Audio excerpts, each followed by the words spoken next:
bring in Senator Chris Coons of Delaware. He is a longtime member of the Senate Foreign Relations Committee. Senator, thank you very much for joining our breaking news coverage here. On Tuesday, there was supposed to be, or the anticipation of a vote on the War Powers Resolution related to Iran. And now here we are, Saturday morning, and the United States, along with Israel, have undertaken strikes in Iran. What purpose would a vote on Tuesday be for a War Powers Resolution, assuming that there will be a vote on Tuesday? Jonathan, this is not how a democracy is supposed to go to war. With an abrupt declaration by our president in the middle of the night, with no justification that it is an imminent or preemptive strike, that there is a clear imminent threat to the American people. And so the purpose of a War Powers Act vote by the Senate would be to put the Senate on record that President Trump launched a broad spectrum war against Iran, a large Middle East country that is a terrorist regime, that is a brutal country that has massacred its own civilians, that is absolutely one of the pariah states of the world. But he launched it without any real consultation with Congress or the American people.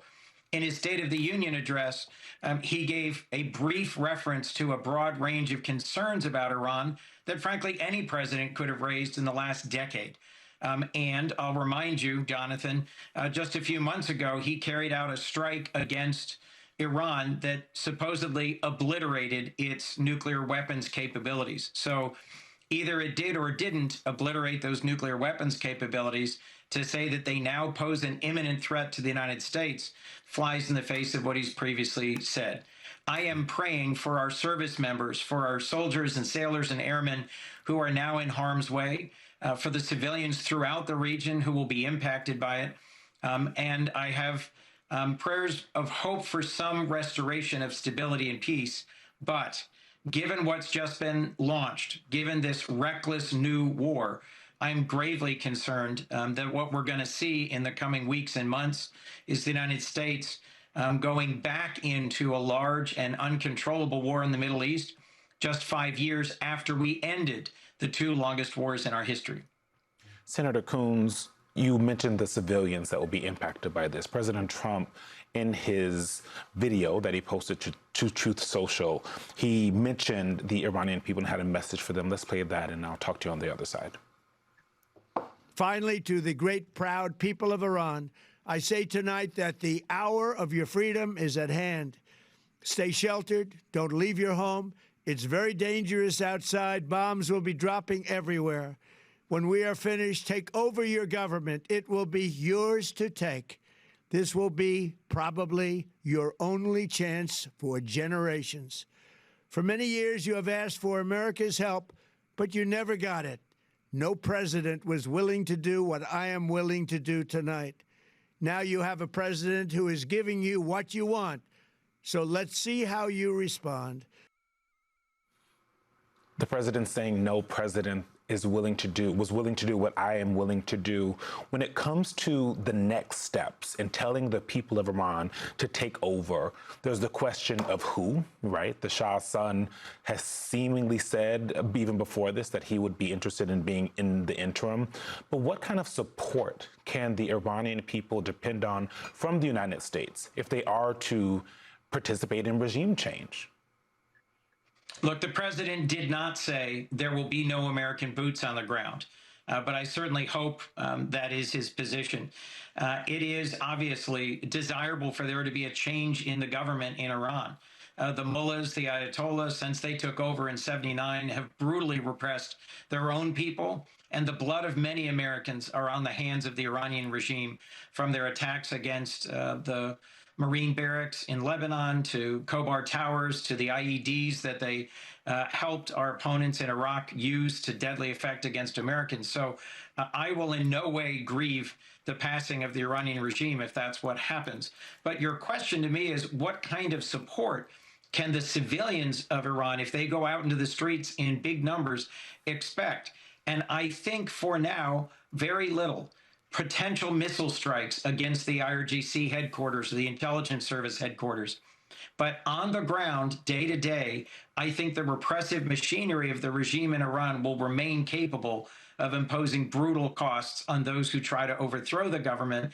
And the opposition in Iran is divided and successfully largely repressed. So I appreciate the hopefulness of President Trump calling on the Iranian people to rise up, but I think their prospects will be dim, and I think the IRGC will be brutal in its insistence on retaining the control of the regime.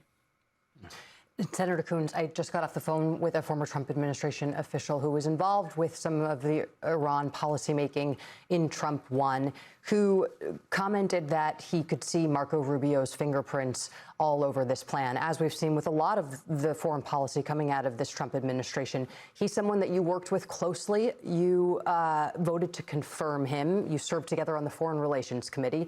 I'm wondering what about your time working with Rubio you now see reflected in what the administration is doing, and how you feel like Rubio's influence has been pretty significant on the direction that the administration has gone in with the culmination of this attack that we're seeing on Iran right now.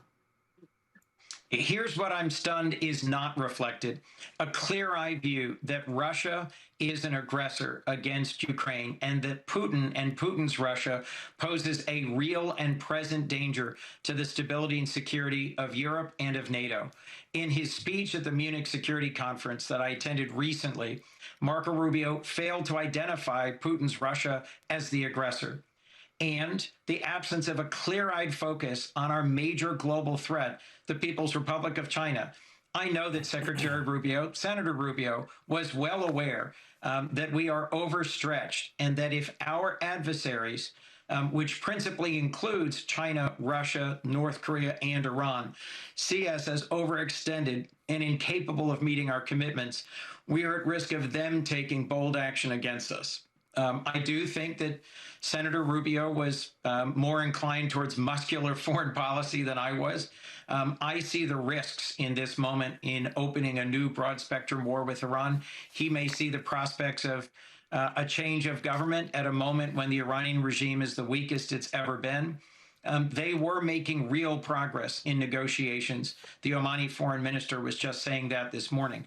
And I think they should have continued pressuring the administration should have continued pressuring the Iranian regime as hard as possible, pulling together support from our allies to renew the pressure on Iran and to push for them to make changes internally and for them to concede their nuclear program, which I think they were on the verge of doing.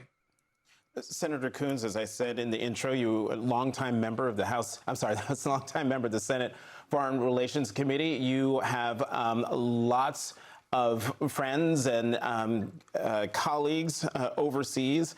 In past military efforts, the United States could always count on the allies. I'm thinking particularly of the United Kingdom, sometimes France, Canada. What are you hearing, if anything, from our allies about the action taken today by President Trump? Jonathan, a series of mixed responses. Look, all the nations you just cited see Iran as an aggressor, as a supporter of terrorism. Their ballistic missile program, their support for proxies, their efforts at nuclear enrichment have enjoyed widespread condemnation from the United Nations, from our core allies over decades. That's why they work so closely with us to put pressure on Iran and to force them to the table under the Obama administration. That's why I thought there was possibility now for us to achieve a stronger, better, longer deal with Iran, one that wouldn't have a sunset and that would not have allowed them to do any significant nuclear enrichment. Their statements so far this morning have been neutral or cautious. I believe the Canadians have actually put out a statement in support. The Europeans have mostly said that they hope we will de-escalate and return to negotiations. It is unusual for us to go to war with only one ally alongside us, but this is a war that the United States and Israel have launched together. In every previous war of any significance in the Middle East and elsewhere, we've had dozens of allies in the fight alongside us, and often either congressional explicit authorization, UN authorization, or both. As I said at the beginning, this isn't how a democracy is supposed to go to war. Senator Chris Coons, thank you for joining us on this historic morning.